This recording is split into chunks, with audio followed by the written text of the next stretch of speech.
Untuk soal kenapa kok RUU TNI ini begitu dipercepat? RUU TNI dipercepat karena kita mengalami suatu fenomena dalam beberapa tahun itu, ya. Panglima TNI 1 tahun ganti, Kasat 1 tahun ganti, karena usianya habis. Waktu dia untuk kariernya, begitu mau dipakai, usia habis. Di mana kita bisa punya suatu organisasi yang pemimpinnya ganti tiap tahun. Nah, di situ saya sebetulnya mengatakan, saya bilang, ini kalau tidak, ini berapa jenderal kita harus kita ganti sekarang. Jadi saya mohon kalau bisa, inti daripada RUU TNI ini sebetulnya hanya memperpanjang usia pensiun beberapa perwira tinggi. Gak ada niat TNI mau duifungsi lagi, come on, ya kan? Nonsense itu saya katakan, tidak ada niat TNI ya keluar dari politik. Coba buka sejarah, di mana TNI keluar dari politik dalam sekian puluh tahun, berapa? Ya, waktu kejadian duifungsi ABRI itu, ya memang Bung Karno yang ajak ABRI masuk karena kondisi Indonesia diserang, diganggu, PRI di Permesta, DITI, RMS. Akhirnya Presiden waktu itu Bung Karno mengatakan darurat perang. Kita jangan lihat kondisi sekarang, kita lihat kondisi tahun 50-an gitu. Iya kan? Saya masih ingat, saya masih anak kecil, dari Jakarta mau ke Puncak lewat Bogor, dihentikan di tengah jalan.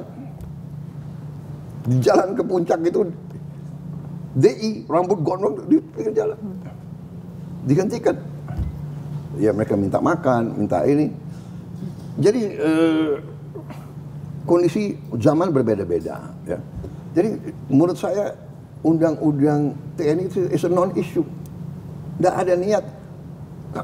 Semua pejabat tentara yang akan masuk jabatan-jabatan sipil pensiun dini.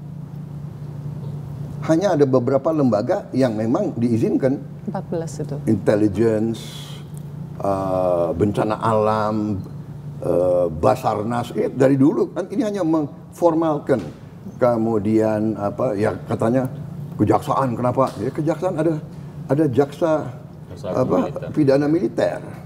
Kemudian hakim agung, ada hakim agung ya kan? Kamar militer, dan kalau dilihat semua itu ada reasoningnya. Jadi menurut saya is non-issue, itu rakyat juga tahu kok bahwa. Tapi transparansi proses pembahasannya juga akan dipersoalkan. Itu yang memicu demo sebetulnya, Pak. Selain konten ya, selain konten yang dikhawatirkan bahwa ini kita mengarah ke militarisme negara, militarisme, ada kotor-kotor lagi kayak zaman Orde Baru. Ya sudahlah, ya. Gak ada itu. Ya. Okay. Gak ada militarisme apa, ya kan? Militarisme apa? Kenapa orang nggak ribut kalau Thailand itu kudeta berkali-kali, kok kenapa nggak? Anda ngerti, nggak ada itu.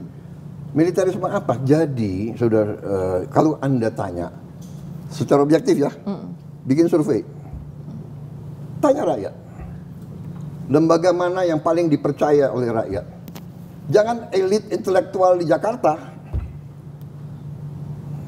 yang punya akses, yang ya kan, yang banyak punya pandangan-pandangan tertentu gitu ya. Menurut saya bias gitu loh.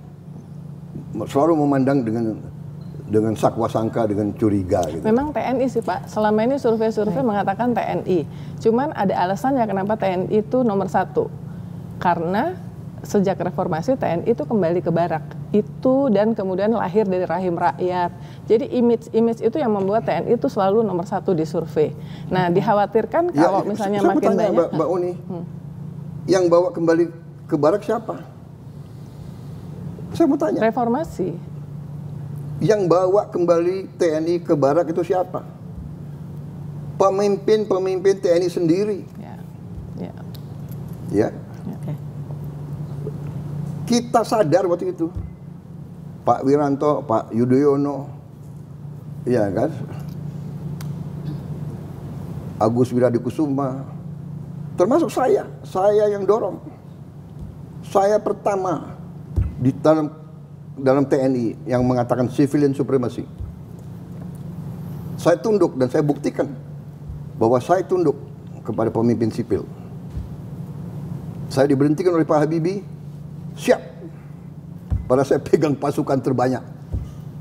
Jadi jangan salah, jangan selalu pakai narasi yang selalu, ya kan? Menurut saya kita objektif, rakyat itu masih percaya sama TNI. Iya, baik. Karena apa? Tidak hanya itu. Kalau ada bencana alam, siapa yang pertama kali? TNI. Kalau ada ribuan orang mayat waktu di Aceh, siapa yang angkat? Jadi kita harus objektif yang benar. Siapa yang jaga republik ini? Malam Natal, tahun baru, ya kan? Lebaran, mudik, TNI, Polri, ada kekurangan, ada unsur-unsur yang, ya semua lembaga kita, ada hal-hal yang tidak baik. Ini tanggung jawab kita bersama, mari kita perbaiki.